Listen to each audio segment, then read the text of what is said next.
Muy buenas noches en México, muy buenos días en Camboya. A nombre de la Buena Impresión, Asociación Civil de la Autoridad Nacional Apsara, Autoridad para la Protección de Sitio y Gestión de la Región de Angkor, de la Autoridad Nacional de Preavía, de la Universidad Real de Bellas Artes de Camboya, del Instituto Nacional de Antropología e Historia y de la Fundación BBVA Bancomer, les damos la más cordial bienvenida a este primer coloquio de Arqueología y Restauración México-Camboya. Mi nombre es Bertrand Lobjoa, profesor asociado del Departamento de Humanidades de la Universidad de Monterrey, y para la presente conferencia fungiré como moderador. Ahora cedo la palabra al maestro Fernando Aceves Humana para dirigirnos unas palabras previamente a la presentación de nuestro conferencista. Buenas noches, Fernando. Buenas noches. Pues bueno, yo quisiera agradecer al señor a su excelencia Hampiu de la Autoridad Nacional Apsara, al señor Computikar de la Autoridad Nacional de Preavigea y al rector de la Royal University of Fine Arts, Genso Padí, que están con nosotros, al director del INA, Diego Prieto, y pues a Chausun Keria, que organiza todo esto. Quiero también agradecer a Charlotte Taylor, que nos ha ayudado mucho a formar esta propuesta, y pues bienvenidos. Muchas gracias, maestro Fernando Aceves. Les quiero antes de antemano presentar entonces nuestro conferencista del día de hoy. Se trata del arqueólogo Kieu Chan. Y bueno, nos va a presentar la conferencia Angkor Thom, Ciudad Capital, una excavación de rescate en la Plaza Real. El arqueólogo Kieu Chan es arqueólogo adscrito a la Autoridad Nacional para la Protección y Gestión de Angkor y la región de Siem Reap. Y porque es dependencia del Ministro de Cultura y Bellas Artes del Reino de Camboya. Se graduó por la Facultad de Arqueología por la Universidad Real de Bellas Artes en Phnom Penh, Camboya, y además tuvo diferentes capacitaciones para completar su formación de arqueólogo y así aplicarlas en sus propias investigaciones. Podemos destacar en particular en 1997 su formación de formación arqueológica, que fue organizada por el Instituto Nacional de Investigación de Propiedades Culturales en Nara, Japón. Y luego en 2003 su capacitación en digitalización y georreferenciación, organizado por la Autoridad Apsara en Mancuerno con la Universidad de California en Berkeley. En 2004 su capacitación en conservación y archivo cultural asistido por tecnología digital avanzada. También, pues ahí dentro de un proyecto titulado Along the Maritime Silk Roads, que fue organizado por la JAS en Tokio, Japón, y su capacitación en 2006 en la gestión de sitios del patrimonio mundial y sus aspectos tangibles e intangibles, que fue organizado por la UNITAR en Hiroshima, Japón. Ha participado en diferentes proyectos regidos por la Autoridad Nacional Apsara, como el proyecto de fundición de hierro antiguo. Luego también el proyecto binacional de la ruta Angkor Vivo, que es un primer proyecto. Luego también el proyecto de gestión territorial de Angkor, organizado por la Universidad de Sydney y la Autoridad Apsara y la Escuela Francesa de Extremo Oriente. Y también cabe mencionar el proyecto Gran Angkor sobre las redes de agua, que es también un proyecto ahí que fue conformado por la Autoridad Apsara y la Universidad de Sydney en Australia. Además, Kieu Chan ha publicado diferentes capítulos del libro, artículos académicos, como la restauración de los murales de Wat Bakong en Camboya en 2011, También ha publicado artículos en la revista Udaya, Journal of Khmer Studies. Ahí pueden en particular revisar un artículo sobre el proyecto de la ruta Angkor Vivo y sobre el sitio prehistórico de Costa Meas, que se encuentra al oeste de Baray, en Camboya.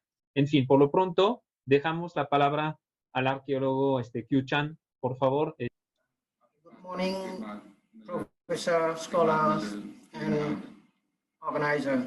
I would like to say apologize for my problem on the technical system.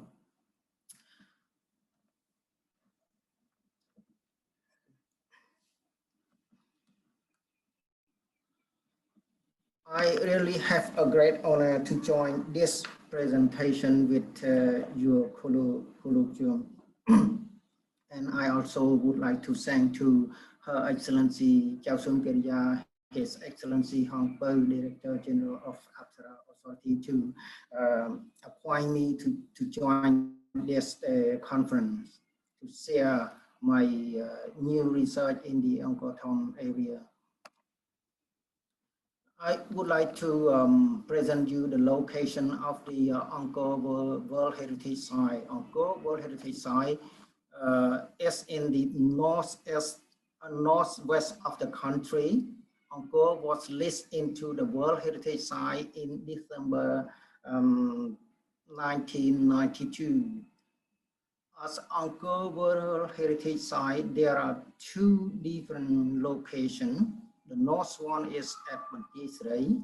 It is 20 square kilometers. The central one is the Central Angkor Park.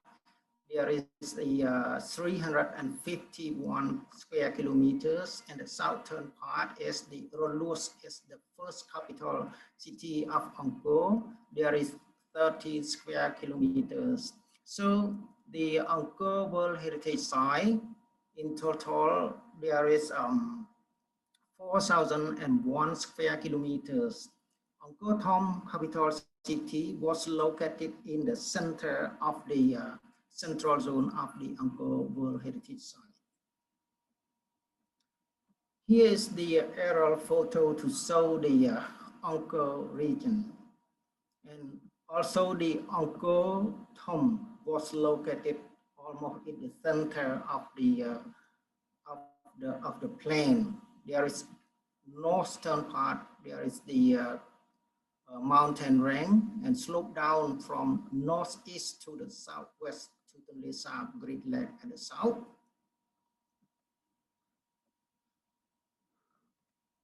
Just a brief information about the Angkor Thom. The great capital city was built by the King Jayavarman VII, who reigned from 1181 to 1218 Anno Domini. This capital city is a square of 3 by 3 kilometers. It means 9 square kilometers area was surrounded by an 8 meter in height of laterite enclosure wall and bordered by a moat with 5 gates. Was home a huge population and monument at its zenith.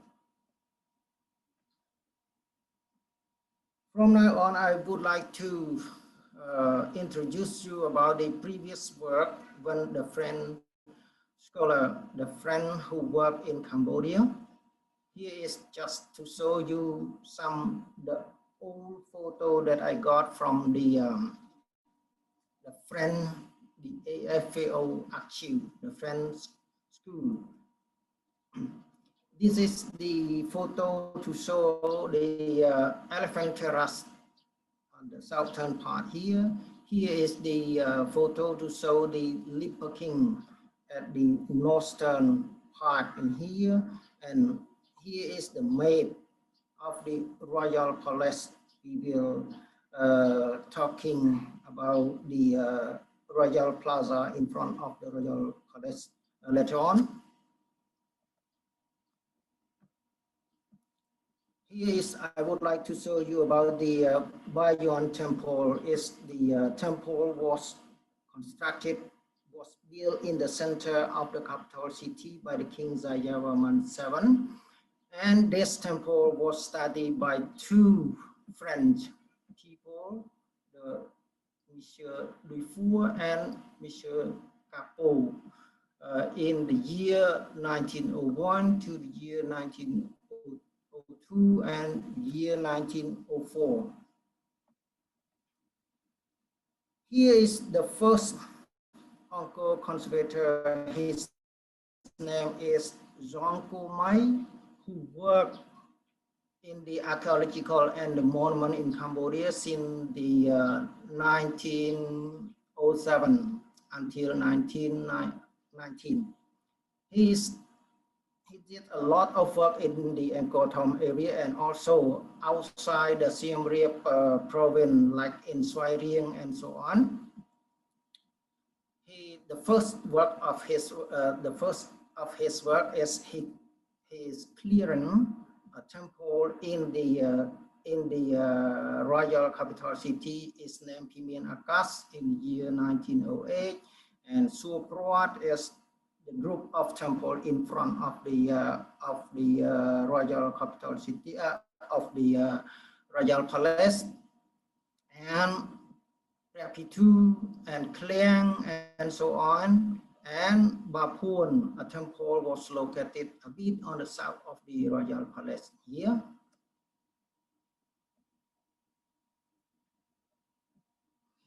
Here is Mr. Henry Marshall, who is the architecture who do a lot of work, especially focus on the restoration work in the technique of the anastylosis. He is clearing the elephant terrace. That means the terrace in front of the royal palace. As you can see the photo along here, and Lipa King terrace here, and also some monument in the jungle around here. Yeah.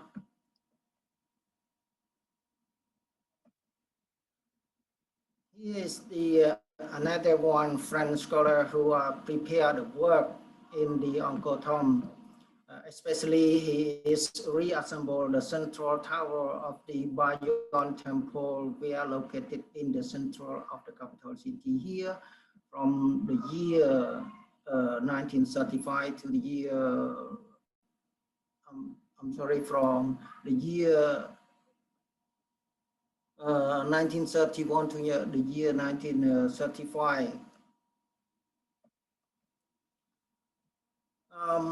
Here is another Angkor conservator. His name is the Mr. Maurice Glaze. He is an anastylosis. A temple in the north of the royal palace is named Prepalilai. Look around here. And anastylosis, the massive central of the tower of the Bayon temple, and also the first people who are trying to dig out or evacuate all the soil was sedimented in the royal pond in a bit on the north of the royal palace around here, and find a lot of the objects like tile, like a tile and of the tile and so on, and also sandstone carvings. Here's another one French scholar. His name is McConnell. He is clearing the first he cleared the elephant terrace. He tried to cut off all the vegetation along the elephant terrace and also the Lipa King terrace here. Yeah. And the last one I would like to present you is the Mr. Roxades, who are specialized in inscription. He translates all the Khmer and Sanskrit inscription of the of the Cambodia. Like he worked a lot and he published 8 books in inscription of related to Cambodia.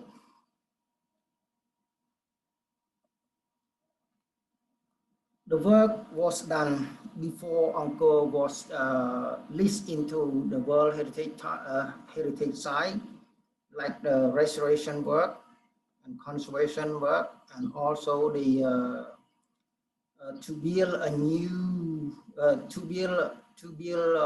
road network, and also the research work that find out the drainage system like here, and also the restoration work, and also the road network in here. All the road network, all the main road network was bordered by the canal along the road, and the canal was built by the laterite step until to the bottom. Here is another work of the EFAO Eco-Français Extrême-Orient after Angkor was listed into the World Heritage Site. Okay, here is another work after Angkor was listed into the World Heritage Site in December 1992. It's the EFAO, Mr. Pascal Royer, who are in charge of the restoration work of Bayon Temple.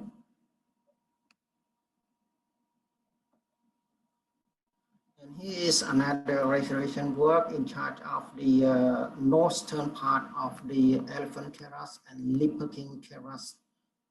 This work was led by Christophe Poitier.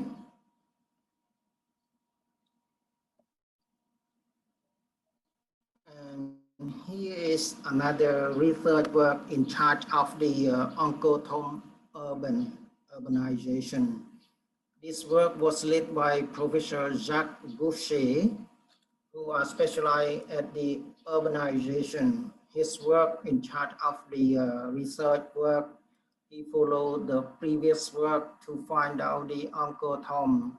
There is a grid line like this, or the road, and the piece of land was divided into the rectangular shape like this, and there are a lot of small roads in the capital city.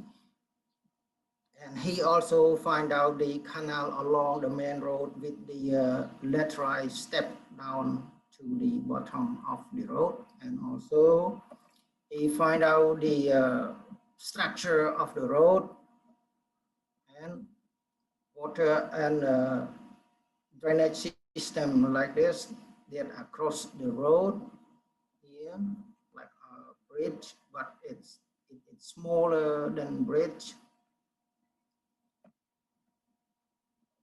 Here's another work that focus on the casting for the king, that the smelting side that they produce the bronze statues. This work was led by Mr. Brice Wanson, who worked in the capital city, a bit on the north of the Royal Palace here. And at the workshop area, they found out that the remain of the furnace and also the alloy of the lid, and also some pieces of the bronze, that the main material for casting. And here is another work from the University of Sydney, cooperate with EFAO and also Absar Authority, focus on the sculpture workshop, Angkor workshop. I just pick up only part in the Angkor Thom area who work here. This location is in the the workshop of the casting for the king also.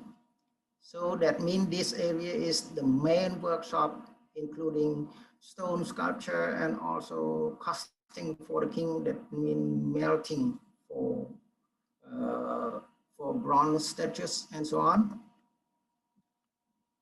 And here is another team from Indonesia who do the restoration work on focus on the entrance of the royal palace. Here is the northern entrance. And here is the eastern entrance. Here is the southern entrance. During the restoration work, they also do the excavation work, find out a lot of roof tile, ceramics, and some metal objects. Here is another project from Japanese government team who's for safeguarding Angkor. He did the research work on the Surprat, a group of temple in front of the royal palace here, and also focus on the central temple is named Bayon. They do the maintenance and restoration work, and also do the research work focused on the Bayon, around Bayon temple, and also in front of the Surprat temple. Here is another new team from Korean who work focus on the elephant terrace, some part of the elephant terrace, and also the group of Prepitu. A group of temple was located a bit on the northeast of the royal palace here. Now, the Apsara Authority work. Apsara Authority is national authority, was established by the royal decree in the year 1995, who in charge of the Angkor World Heritage Site for cooperation work with international team. Here is we focus on the excavation work before we do the rehabilitation of the royal square or royal palace here. We set up 12 trench, but I show you only 8 trench in only 7 trench in this presentation.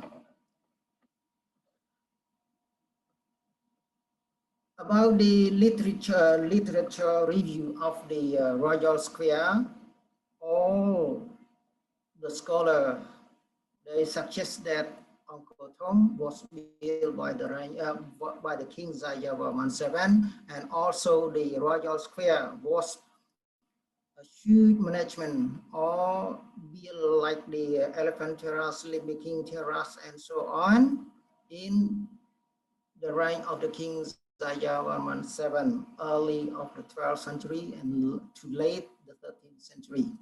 If we base on the Chinese envoy, his name is Chiu Takwon, he come to Cambodia in the late of the 13th century. That means in the year 96,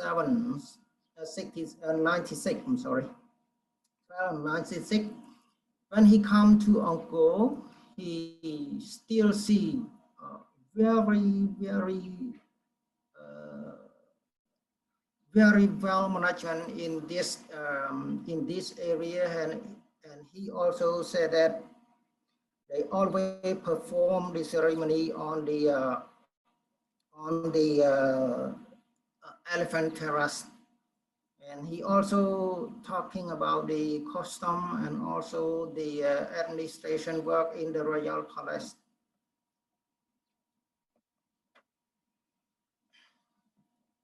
Here is the location of the the Royal Plaza and the excavation trend that we set up.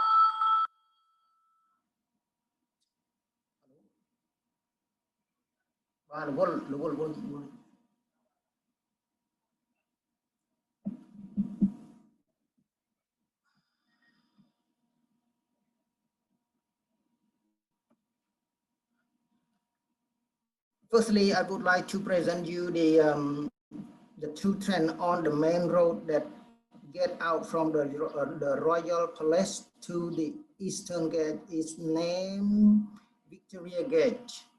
Yeah, here. Yes, for the eastmost strand, we can see the structure of the road in here. For the stratigraphy, we can divide it into three different stratigraphy. The topmost is the newest one, was done by the EFAO about the year 1940s, and the white layer here is, we suggest that should be in the middle of the 11th century, and the lowest one we suggest should be from the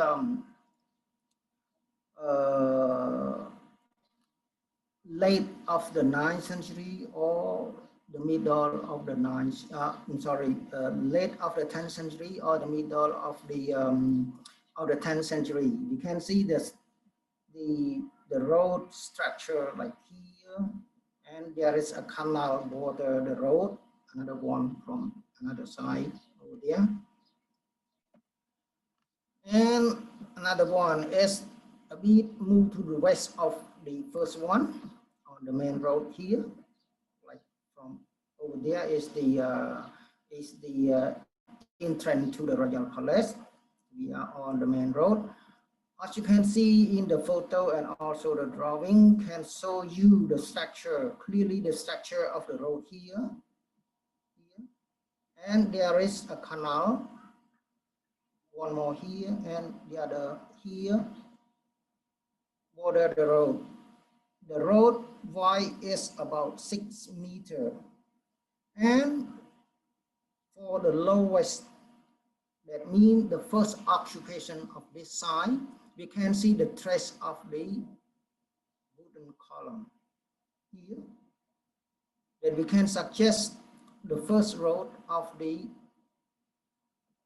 Royal Palace should be from the late of the 9th century in the reign of the King Jayavarman, or middle of the 10th century in the reign of the King Jayavarman.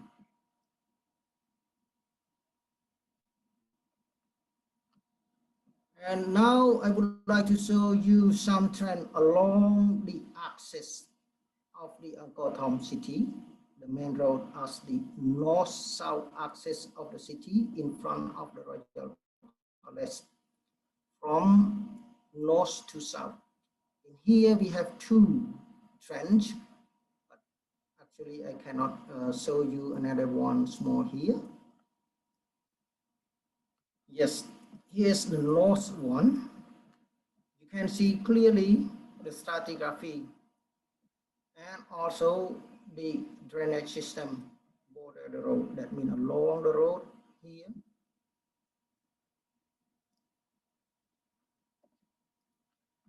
And here is the excavation trench in front of the staircase. Go to the Royal Palace and get out to the Victoria Gate here. We have two trends here. The small one is cut here. We found the drainage system was built of the laterite and sandstone here to evacuate the water from during the rainy season from the Elephant Terrace from the west to the east by this direction. And here's the main road. Yeah, we found the trace of the wooden post hole along here, 5, and we check out at the north, we also find clearly 5. That means correlate with this. And we can suggest that the first of the main road in front of the royal palace should be built of the wooden structure, like a wooden gallery, was roofed by roof tile. And we also found the white spot, 3 white spot here, is the foundation of the road, is the tortoise of lit.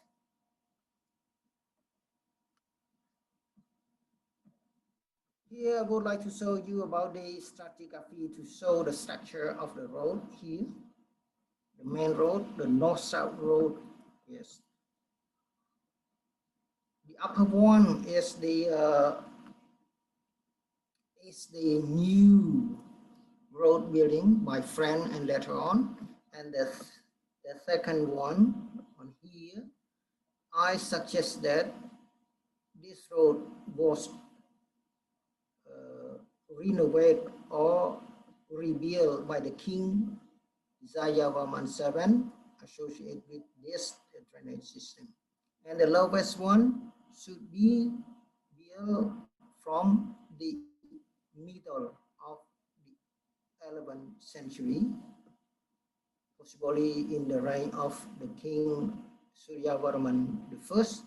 And the lowest one, that means the first occupation of the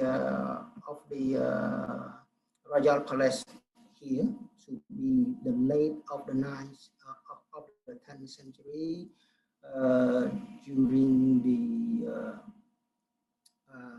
the King Jayavarman, or the middle of the 10th century, Rajendravarman.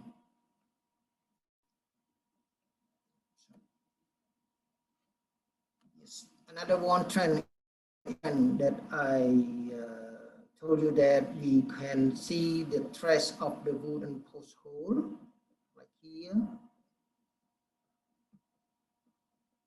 The gap from one hole to the other is 2 meters and 30 centimeters regularly along this road. And here is the what I told you is the foundation of the road. We found 3 turtles,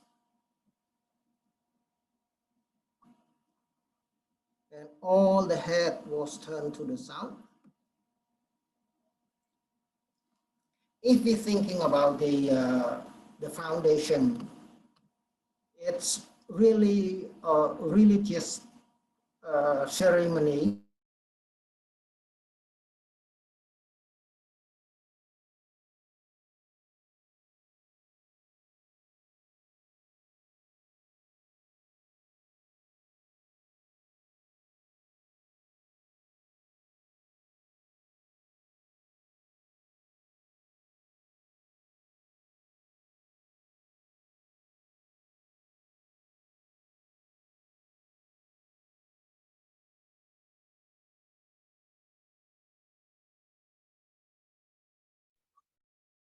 Bueno, si nos está escuchando, sí, parece que se había congelado la imagen.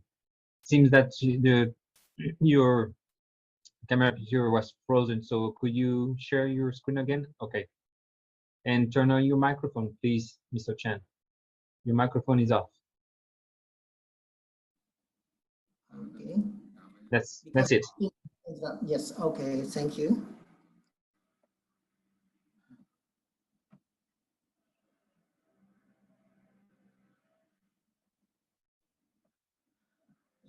Yeah, here is another trend is on the southmost of the elephant terrace.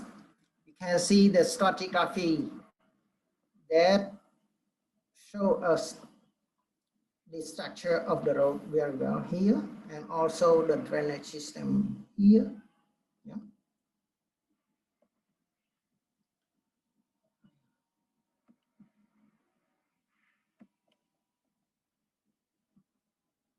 Here is another one trend on the southmost of the access in front of the Bayon temple. You can see clearly the stratigraphy to show us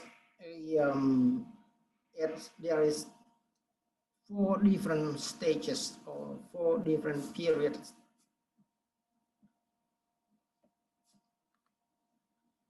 And here is another one I would like to show you about the trend that we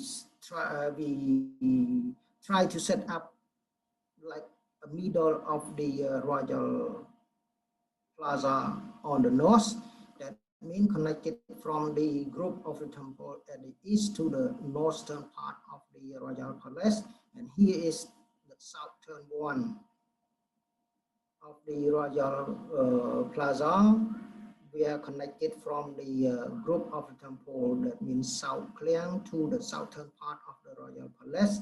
And also we set up along the main road from north to south to find out the stratigraphy and the structure of the Royal Plaza. Here is the southern one that they are connected from the South Kliang temple to the southern part of the Royal Palace. We can see clearly the stratigraphy to show us there is a road connecting from the southern Kliang to the southern part or the southern gate of the Royal Palace. Yeah, the lowest one, it should be the first occupation in this divinity, and the second one should be from the 11th century, and this small part was repaired or renovated, suggest to be in the reign of the King Jayavarman VII, but the topmost is the EFO that they fill up some soil where they cleared from the Bayon temple. And here is another one trend on the northern part of the Royal Square. Can show you about the stratigraphy. Here the uppermost is the recently soil was filled up by French when they do the restoration work of the northern part of the Elephant Terrace and the Leopard King Terrace. But for the red line to limit the top of the second layer is to show that the depression of not the road but of the parts that they are connected from the northern Kliang, northern group of the temple to the northern part of the Royal Palace. And the white line to identify that the first occupation of this region. Here is another one that we try to convince, or we try to understand the stratigraphy of the Royal Plaza. The upper part is the new filling soil, and from the black line down is the Angkorian occupation site. And based on all the trend in this area, that means the Royal Plaza was managed or was built only one time, and there is some small spot was repaired. Just to brief all the stratigraphy where I did the excavation, the recue excavation here. Yes, the layer 1, the upper layer, the soil is mixed. Yeah? The texture with stone, chip, and quartz, and texture is like a sand color. It a bit dark gray and brown. Hardness of the soil is medium compact. Is the modern that we suggest should be from EFL when they do the clearance or some work in the Angkor Thom area that they dump in here in the Royal Plaza. Layer 2, the soil is mixed but rare stone chip and quartz. Texture is sandy with less clay. Color is gray. Hardness is medium compact. This layer is suggested to be a part of the restoration of the road in late 3rd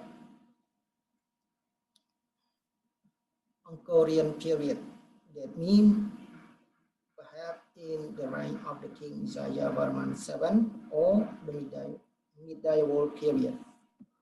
Layer 3, soil is very fine, loamy, sandy. It's mixed in texture. Color is white or light gray. Hardness is medium compact. This layer is the sand occupation or construction of the road in Angkorian period, perhaps in the reign of the King Jayavarman I. Layer 4, the soil is sandy clay, many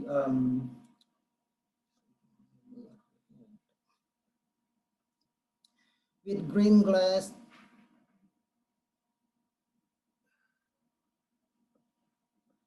some of gravel of the laterite and manganese. Color is red brown.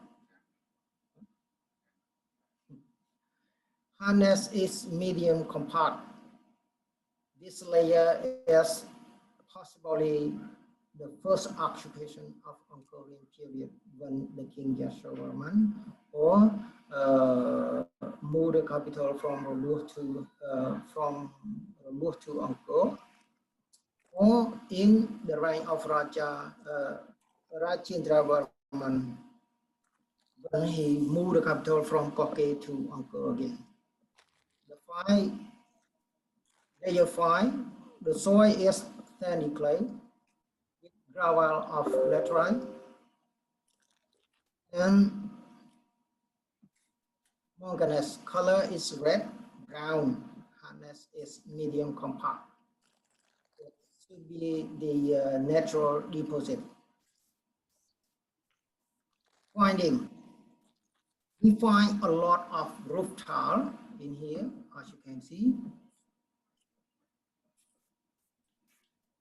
Only 2 trench, I was counting, it's almost 2,000 pieces of roof tile.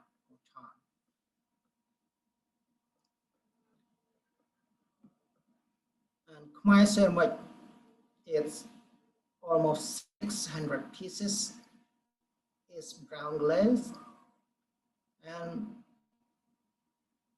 Chinese ceramics and some identified ceramics. And also we find out iron slates, 1 piece, iron bar or iron tool, 10 pieces, bronze is the just a small pieces of bronze, 5 pieces, and 3 tortoise of lead. That is the foundation of the road. That they use as a foundation of the road. 4 pieces of quartz or crystal, sandstone cowling, a part of Garuda, a part of Naga head, a part of lion, a part of cylindrical, and also the drainage system stone as a sluice. And another drainage system was built on earth as the canal along the road, the north-south road, and also the east-west road. The structure of the road, the width of the road is 5.9 meter to 6 meter in wide and bordered by canal 1 meter each. 14 traces of post hole, of wooden post hole was found, 7 pieces of glasses and 7 ballots. Here is the image or the photo that show you some finding from our recute excavation. Here is some ceramics, and here is a piece of 5 pieces of bronze and some glasses, some iron tool, and here a lot of the roof tile and ceramics and so on. Is the sandstone covering to identify the part of the Garuda, cylindrical, a part of lion, a part of Naga head.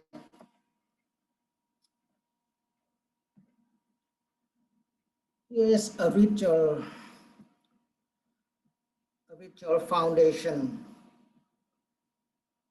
They buried 3 turtle of lead in front of the staircase of the royal palace here.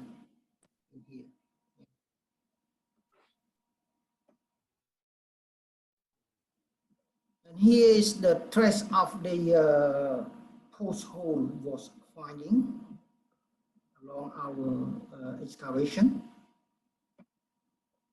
Here is the drainage system, the canal along the road, here, and the drainage system to evacuate the water from one side to another side of the road. Conclusion. Relative dating, if we base on the relative dating, a greenless tile of white clay as the first occupation of the East Road is in the early or middle of the 10th century during the reign of the King Jayavarman or Rajendravarman. The East Road of the royal palace was built up 2 phases in Angkorian period. The first phase is a long wooden building or gallery with tile bordered by canal in the reign of the King Jayavarman or Rajendravarman. And the second phase is piled up by a fine loamy sand soil bordered by canal, suggests to be in the reign of the King Jayavarman I. North-south road is in front of the elephant terrace, is built 2 phases in Angkorian period and sometime renovate or restore in late of Angkorian period or medieval period. The top surface of the royal plaza or royal square is a newly was piled up of fine loamy sandy only one time. There is a road communicate or link from the South Kliang to the royal palace. This road was built up in 2 phases and 1 ring road. There is no road structure, but there is a pathway communicated from the North Kliang temple to the northern part of the royal palace. The first main road of the royal palace to the east is built with the ritual foundation of 3 turtles of lead to purify all the people before going into the royal palace or maintain the road for long using. Proposal or recommendation. The royal square or royal palace should be set up a research program and do more research in royal square such as Angkor Thom city. Use some important result of research to present at Thai museum somewhere. Thank you very much. Muchas gracias, Kiu-chan. Muchas gracias por esta presentación. Vamos a pasar a la sesión de preguntas. Now we are going to the Q&R sessions. Maybe, I don't know, maybe first if Fernando Aceves could join us and have a first reaction about what we heard from Kiu-chan right now, and then I will gather all the questions for the Q&A session. Voy a dejar la palabra al maestro Fernando Aceves para que nos diera ahí eventualmente sus primeras reacciones ahí acerca de esta presentación.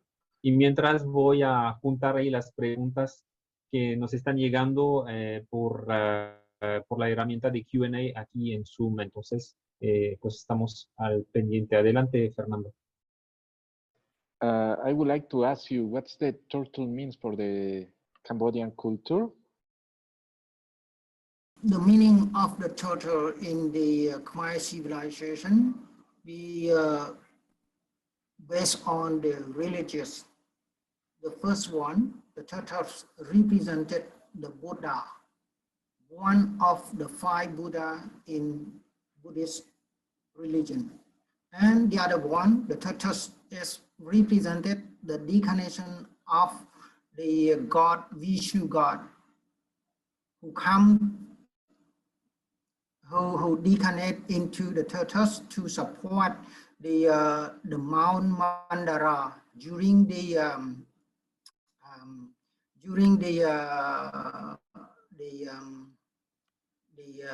churning the ocean of the milk to find out the immortal liquid. And for the local people, the tortoise is represented a long-lived animal, and also they use as the foundation of some construction, especially the road or something else. That means to show that to offer that all these things that they build up for a long life still. And another one, to sanctify, to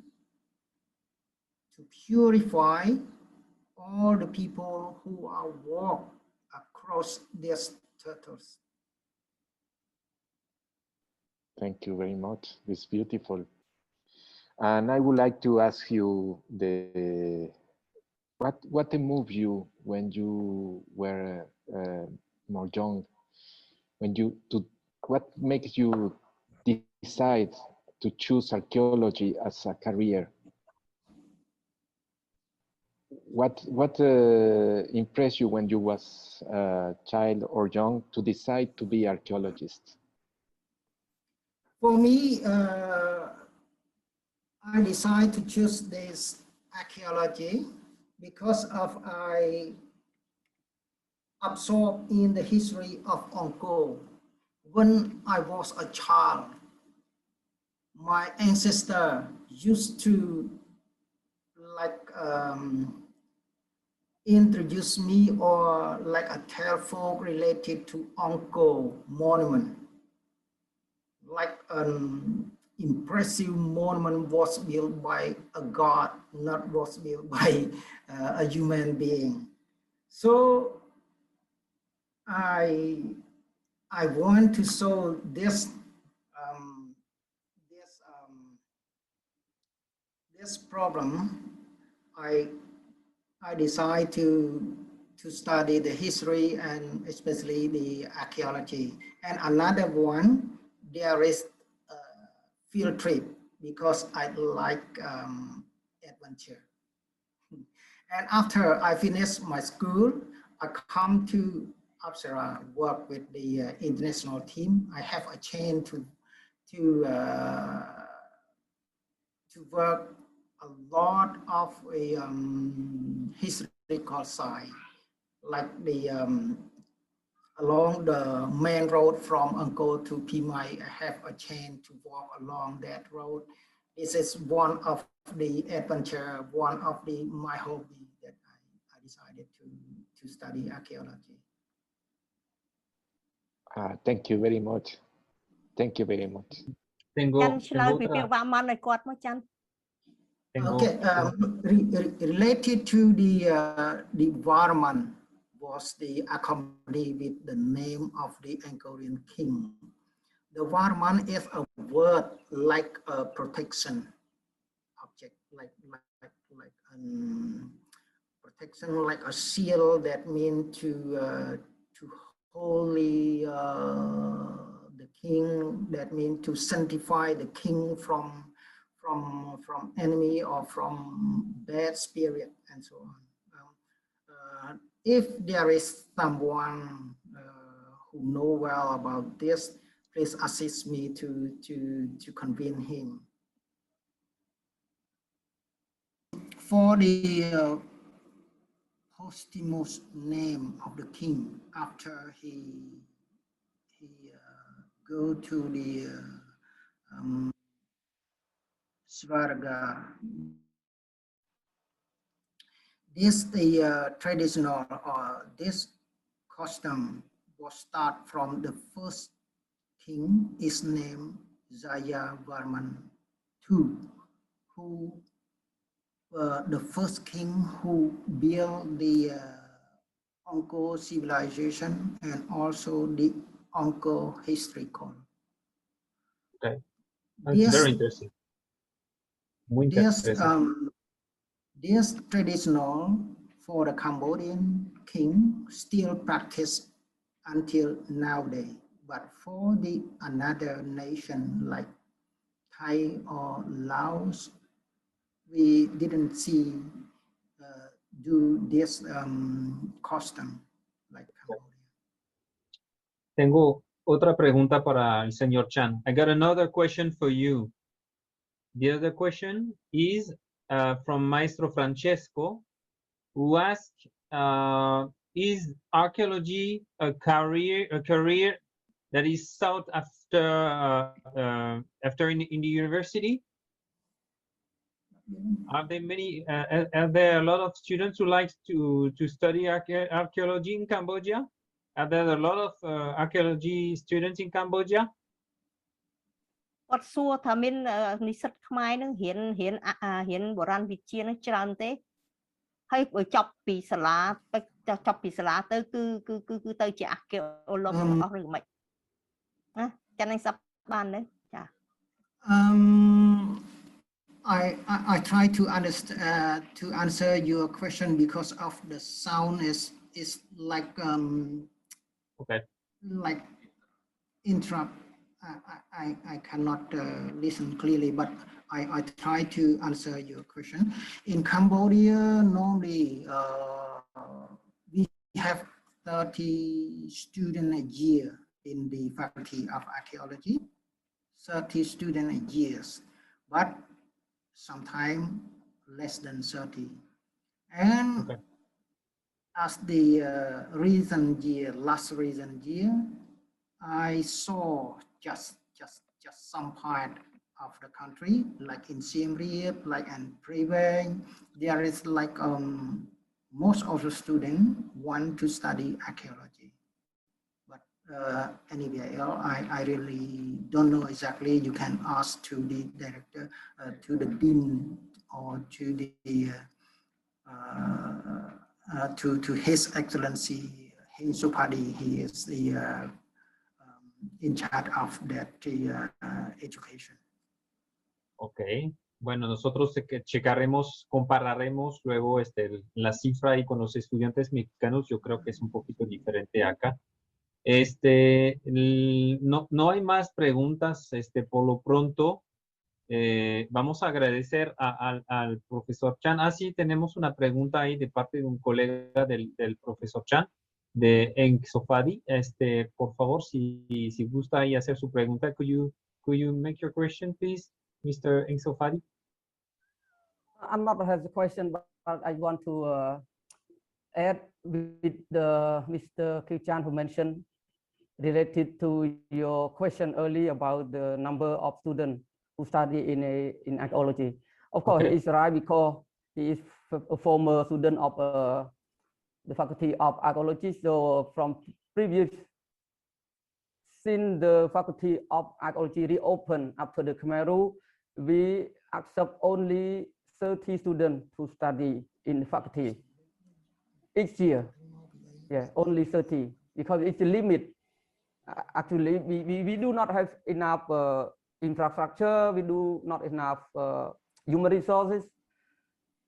Until now, it's still 30 people who can enroll to study in the Faculty of Archaeology. But before I come to the rector of the Royal University of Fine Art, I recognize that during the last few years, the number of the students who enroll to study in the Faculty of Archaeology is decreased. I do not know why.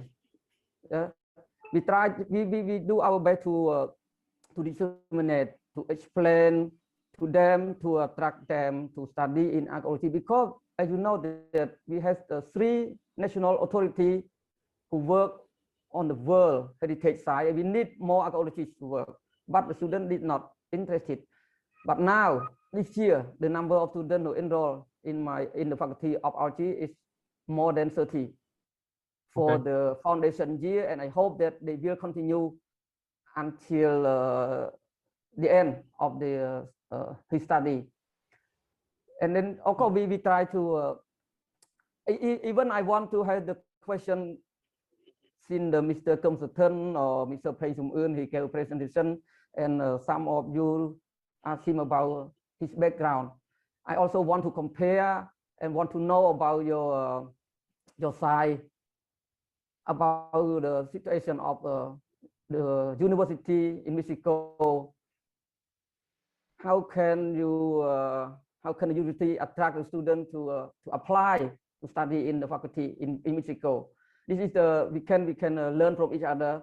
I also want to increase the number of students. You know, even at the beginning there is the 30 people, but at the end 10 or even more than 10 will be stopped.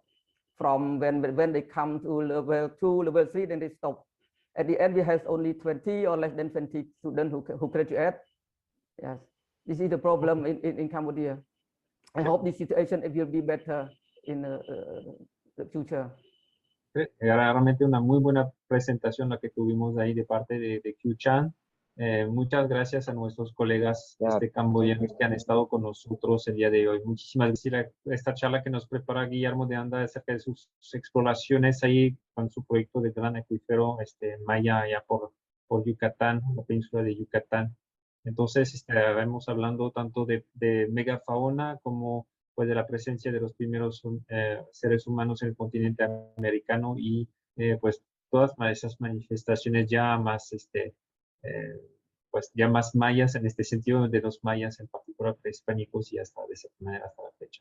Muchísimas gracias a todos por haber estado con nosotros. Entonces, pues la próxima sesión para el día lunes, para este cierre espectacular que tenemos del coloquio de Arqueología y Restauración México-Camboya. Muchísimas gracias. Hasta luego.